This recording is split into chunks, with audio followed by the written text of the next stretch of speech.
to submit a claim for the first time. Log in to the portal using your Maker credentials.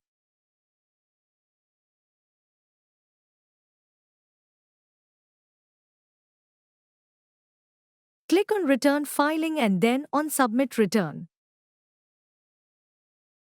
Select Ethanol Interest Subvention Scheme from the module name drop-down.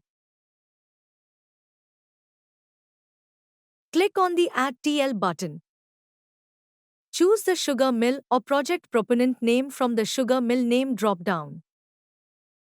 Enter the term loan account number.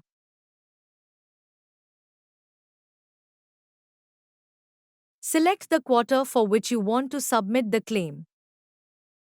After filling in this information, click on the Save button. Now the edit entries will be visible in pending list of claims. To enter sugar mill details, click on the File Return button. 6 tabs will appear at the top where you need to enter data. Click on the Basic Info tab.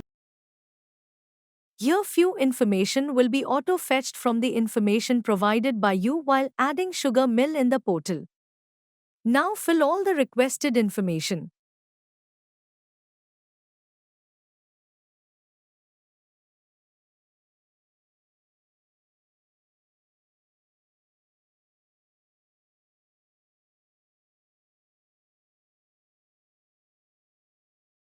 Once all information is entered, click on the Save button. If you encounter any validation errors, refer to the validation file to resolve them. Once the form is saved, click on the Disbursement tab. The first entry will be auto-fetched from the Basic Info table. The reference number is the term loan account number reference number. Enter all disbursement details and click on Save. Next, click on the Repayment Schedule tab. The first repayment entry will be auto-fetched from the Basic Info table. Enter the complete repayment schedule and click on Save.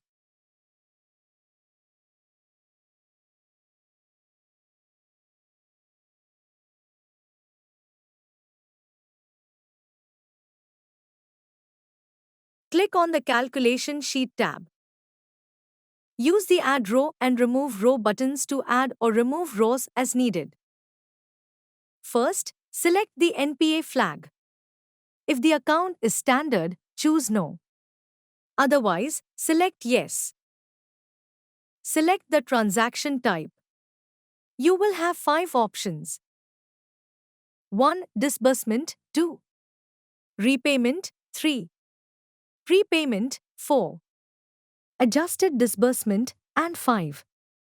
Closing balance. Disbursement is used to show any disbursement amount. Repayment is used to show any repayment amount. Closing balance is used for periods with a change in the interest rate or when no disbursement or repayment occurred.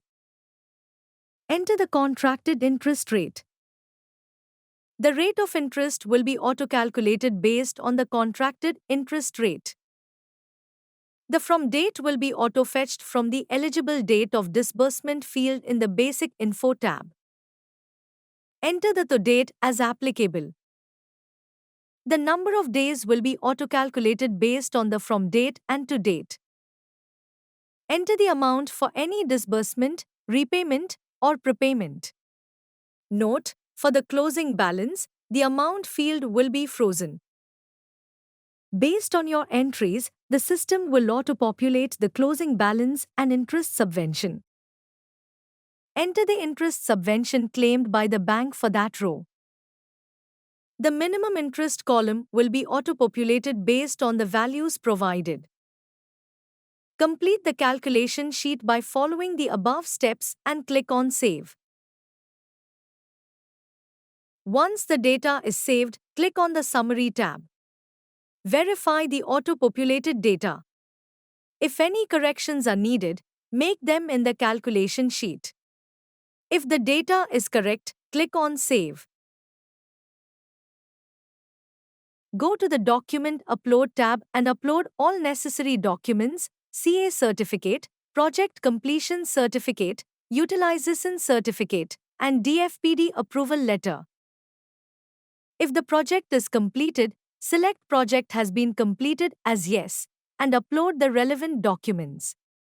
The same procedure applies for the utilization certificate. Note: if there is a delay in submitting the project completion certificate and utilization certificate, submit these supporting documents along with your claim. After uploading all information, click on Validate and Submit. Once validated, the form will be submitted to the bank checker.